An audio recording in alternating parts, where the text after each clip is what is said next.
Let's start with the basics. We can think of supply chain management, or SCM, as a function in business that starts with inputs from other functions, including marketing, product management, sourcing, distribution channel selection, strategy and management, and financial planning, among others. The goal of SCM is to ensure that the right goods and services are delivered to the right place at the right time and in the right quantities.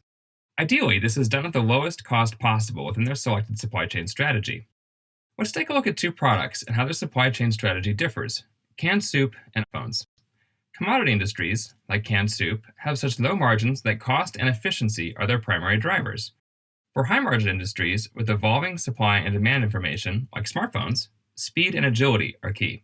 These approaches show that lowest possible cost is a relative term, and cost isn't always the most important objective.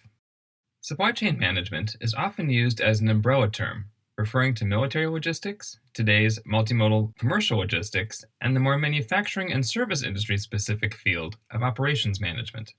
Consequently, SCM involves coordinating more than just the movement and transformation of raw materials into physical goods. To borrow a definition from Scott Webster, author of Principles of Supply Chain Management, a supply chain is two or more parties linked by a flow of resources, typically material, information, and money.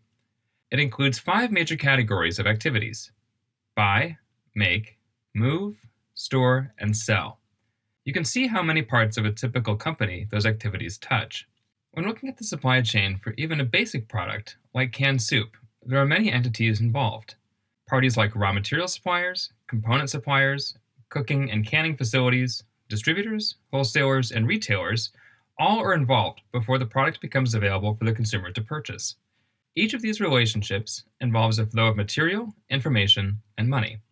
All of the costs tied up in those relationships is only part of why companies care about supply chain management.